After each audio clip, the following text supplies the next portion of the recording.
Trois informations importantes à savoir en tant que crypto-investisseur pour prendre tes dispositions. La première concerne la SEC, la deuxième concerne Phantom Wallet et troisième, le cadre réglementaire aux États-Unis. Tu vas en savoir plus. Continue, ok?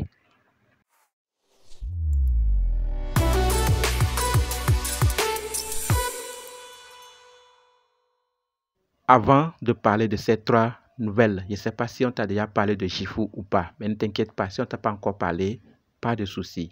Le lien serait dans la description.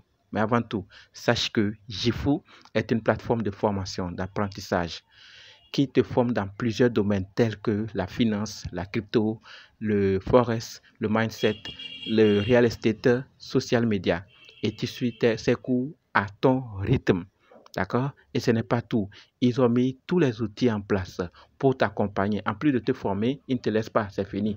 Comme certains le font, te forment et c'est fini. Ils t'accompagnent.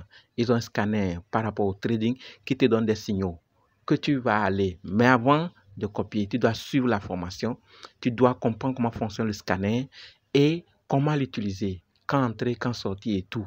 Tu copies et tu vas sur MetaTrader 5 où tu vas déposer tes fonds sur ton broker préféré. Tes fonds ne seront pas sur la plateforme, donc ils n'ont pas accès à tes fonds. Tu vas copier les signaux, d'accord? Mais après formation, je le répète, et tu vas trader, d'accord? Maintenant, une fois que tu as suivi, si tu appliques ce qu'il faut, tu vas te faire des gains sans te promettre. Et les autres, ce qu'ils te promettent, c'est qu'ils vont bien te former. Et si tu es bien formé, ils sont rassurés que tu vas gagner. Obligé. Mais si tu veux qu'on te promette, la Gifu n'est pas là pour ça. Tout compte fait, le lien d'inscription dans la description. Si tu es intéressé, va cliquer, inscris-toi, choisis Burkina Faso pour payer moins et commencer à trader. C'était une parenthèse. On la ferme et on parle de nos trois nouvelles.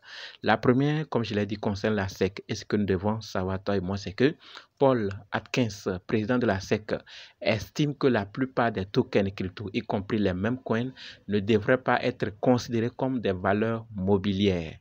Seuls les tokens liés à des promesses explicites de gestion entreraient dans cette catégorie.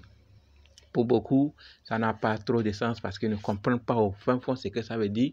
Mais plusieurs ayant à cœur cette information ne tardent pas à prendre leur disposition parce que suite à ce qui va se décider par rapport à cela, il peut y avoir des répercussions sur plusieurs projets, peut-être immédiatement comme à l'avenir. Toi, qu'est-ce que tu en penses?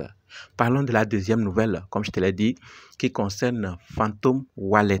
Et là, ce que nous devons savoir, c'est que le CEO de Phantom Wallet, Brandon Millman, déclare que la société n'a pas l'intention de lancer sa propre blockchain, ni de poursuivre une introduction en bourse.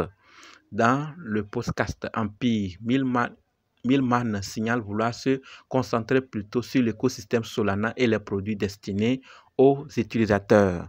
Phantom préfère s'étendre par le biais de financement privé soutenu par des investisseurs comme ACZ, Paradigm et Sequoia. D'accord? Donc, ils veulent se concentrer sur l'écosystème Solana et les produits destinés aux utilisateurs et préfèrent s'étendre par le biais des financements privés. Donc, ils vont agrandir.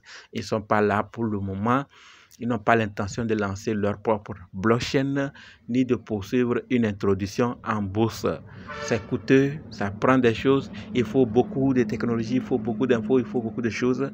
Ils n'ont pas pour le moment l'intention. Pas dit qu'ils ne vont pas le faire. Pour le moment, ce n'est pas leur intention. Si après ça revenait, alors on serait là pour être informé. Mais dans le cas contraire, sachant que pour le moment, ce n'est pas leur intention.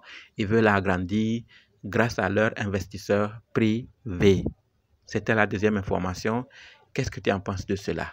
Terminons avec la troisième qui concerne le cadre réglementaire américain. On nous dit que Bernstein déclare que le cadre réglementaire américain pour la crypto positionne les États-Unis en tant que leader mondial avec de nouvelles lois définissant la structure du marché et la surveillance des stablecoins. Bernstein a déclaré que l'industrie des actifs numériques américaine est entrée dans sa phase la plus mature à ce jour.